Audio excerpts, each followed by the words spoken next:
जय हिंद दोस्तों, आपका अपने यूट्यूब चैनल क्रैक एसएससी में स्वागत है।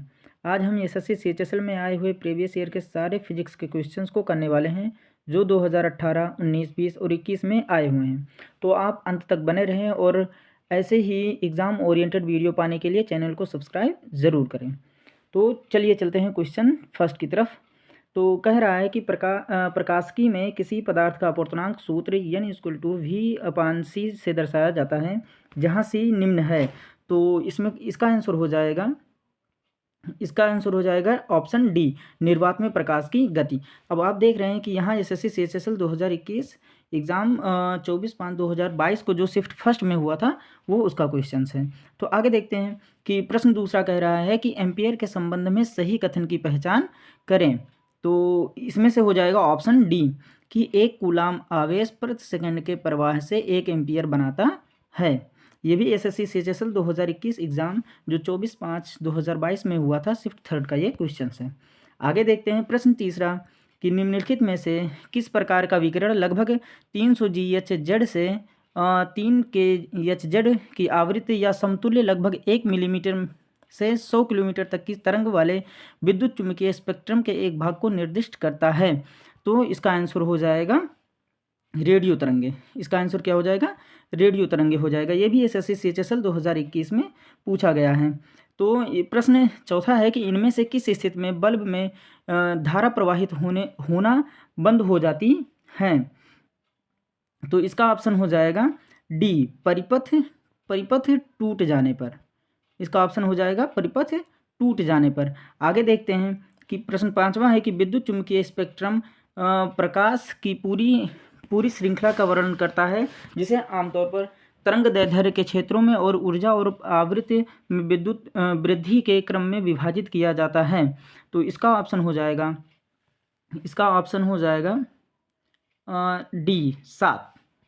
इसका ऑप्शन क्या हो जाएगा? 7 हो जाएगा। तो आगे देखते हैं प्रश्न छठवां है कि जिन बिंदुओं के बीच विभवांतर को मापा जाता है वोल्ट मीटर उन बिंदुओं से कैसे जुड़ा रहता है। तो इसका आंसर हो जाएगा ऑप्शन बी, समांतर क्रम में। कैसा जुड़ा रहता है वो? समांतर क्रम में जुड़ा रहता है।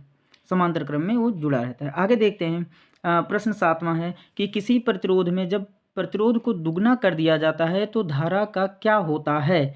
जब कह रहा है कि किसी प्रतिरोधक में जब प्रतिरोध को दुगना कर दिया जाता है तो धारा का क्या होता है। तो इसमें धारा क्या हो जाती है? धारा आधी हो जाती है। जब किसी प्रतिरोधक में प्रतिरोध को दुगना कर दिया जाता है तो धारा क्या हो जाती है? आधी हो जाती है। ये भी एसएससी सीएचएसएल में पूछा गया है।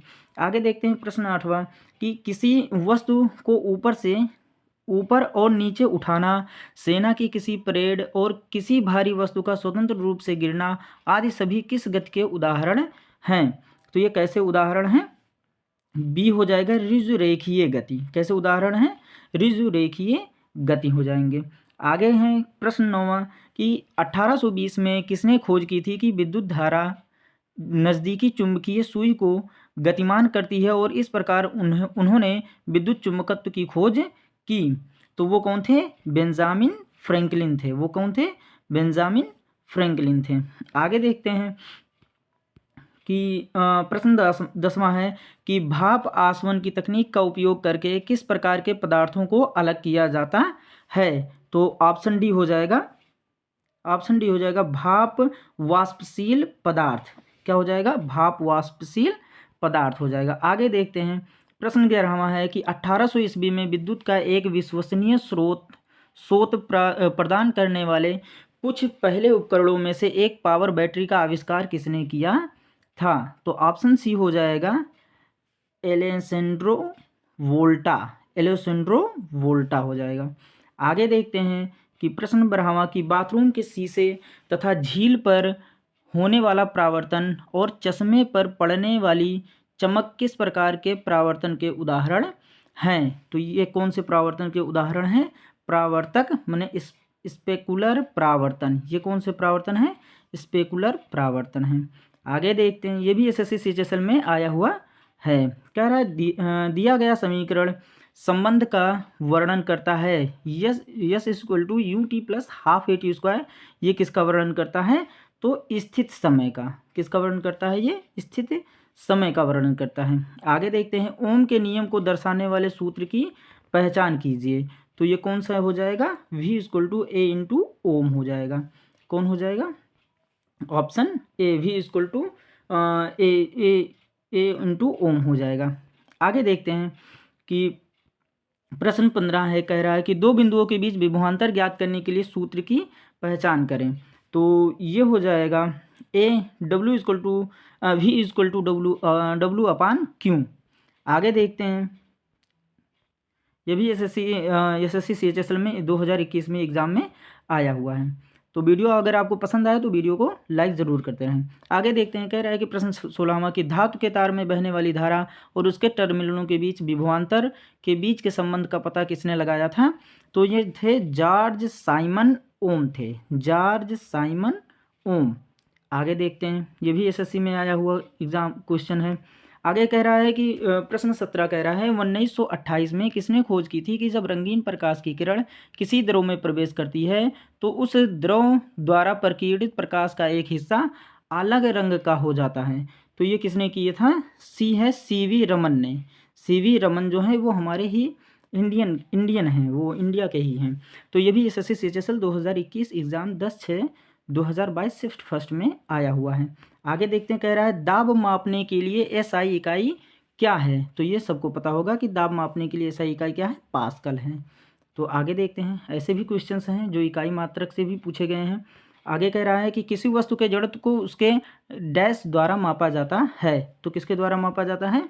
तो ये द्रव्यमान के द्वारा मापा जाता है। आगे देखते हैं, प्रश्न 20 कह रहा है कि विद्युत द्विध्रुव का कुल आवेश कितना होता है? विद्युत द्विध्रुव का कुल आवेश कितना होता है? तो ये 0 होता है। प्रश्न 21 है, किसी विमान की ऊंचाई को मापने के लिए किस वैज्ञानिक उपकरण का उपयोग किया जाता है? तो ऑप्शन है अल्टीमीटर, सी ऑप्शन सी है अल्टीमीटर। आगे ये भी एसएससी में पूछा गया है। आगे देखते हैं कि निम्नलिखित में से कौन गुरुत्वीय स्थित ऊर्जा का उदाहरण है? तो बांध के पीछे स्थित पानी, ये क्या है? स्थितिज ऊर्जा का, गुरुत्वीय स्थितिज ऊर्जा का एक उदाहरण है, बांध के पीछे स्थित पानी। आगे देखते हैं, 23 क्वेश्चन है, पाइप में बहने वाली द्रव के प्रवाह की गति और दर को मापने के लिए प्रयुक्त उपकरण का नाम क्या है? तो होता है वेंचुरी मीटर। उसका नाम क्या है? Venturi meter. आगे देखते हैं, समुद्र तल पर सामान्य वायुदाब कितना होता है? कह रहा है प्रश्न कि समुद्र तल पर सामान्य वायुदाब कितना होता है? तो हमारा ऑप्शन हो जाएगा ऑप्शन ए 1013.25 मिली बार होता है। कितना होता है? 1013.25 मिली बार होता है। ये भी एसएससी सीएचएसएल 2019 के एग्जाम में आया हुआ है। आगे देखते हैं, विल्हम कॉनरैड रॉटजन ने किसकी खोज की थी? तो विल्हम कॉनरैड रॉटजन ने किसकी खोज की थी? तो एक्सरे की खोज की थी। किसकी खोज की थी? एक्सरे की खोज की थी। आगे देखते हैं, विभिन्न विद्युतीय सुरक्षा उपकरणों में से विद्युत धारा के ऊष्मीय प्रभाव पर आधारित विद्युतीय सुरक्षा उपकरण को क्या कहा जाता है? तो ये हो जाएगा फ्यूज। क्या कहा जाता है? फ्यूज कहा जाता है। आगे देखते हैं, प्रश्न 27 है कि ध्वनि निम्नलिखित में से किस माध्यम से तीव्रता से गुजरती है? तो आप लोगों को ये ऑप्शन पता होगा ज़रूर कि ठोस में, ध्वनि जो होता है ठोस में बहुत तीव्रता से गुजरती है। आगे देखते हैं, ऊर्जा के मापन इकाई की पहचान करें। तो ऊर्जा के मापन की इकाई क्या हो जाएगी? वोल्ट हो जाएगी। आगे देखते हैं कि प्रश्न 29 है कि निम्नलिखित में से कौन सी इस इकाई ऊष्मागतिक तापक्रम का मूल एसआई मात्रक है? तो उसका मात्रक क्या हो जाएगा? केल्विन हो जाएगा। उसका मात्रक ऑप्शन सी केल्विन हो जाएगा। आगे देखते हैं, निम्नलिखित में से कौन सी एक अदिश राशि नहीं है? ये पूछा है कि कौन सी अदिश राशि इसमें से नहीं है। तो ये हो जाएगा बल आघूर्ण, सॉरी यहाँ मिस्टेक हो गया है, बल आघूर्ण, ये हो जाएगा बल आघूर्ण हो जाएगा, है ना। तो माफ़ कीजिएगा, यहाँ गलती से मिस्टेक हो गया है, बल आघूर्ण हो जाएगा। आगे प्रश्न देखते हैं कि वाल्टर हंट ने निम्नलिखित में से किसका आविष्कार किया था। वाल्टर हंट ने निम्नलिखित में से किसका आविष्कार किया था, तो सेफ्टी पिन का, सेफ्टी पिन का आविष्कार वाल्टर हंट ने किया था। आगे देखते हैं कि आर्द्रता के स्तर को मापने के लिए किस उपकरण का उपयोग किया जाता है, तो आप किसका उपयोग किया जाता है, हाइग्रोमीटर। आर्द्रता के स्तर को मापने के लिए हाइग्रोमीटर का उपयोग किया जाता है। आगे देखते हैं, कह रहा है हर्ट्ज, यहाँ सॉरी मिस्टेक हो गया है कि हर्ट्ज में ध्वनि की किस विशेषता को मापा जाता है, तो ध्वनि की आवृत्ति को मापा जाता है। किसको मापा जाता है, ध्वनि की आवृत्ति को मापा जाता है। आगे देखते हैं कि बेंजामिन फ्रैंकलिन की निम्नलिखित में से किस गतिविधि ने उन्हें बिजली की बेहतर समझ प्राप्त करने में मदद की और अंततः बिजली की छेड़ के आविष्कार के लिए प्रेरित किया। तो वो कौन सा था, पतंग उड़ाने। कौन सा था आविष्कार, वो पतंग उड़ाने के लिए किए थे।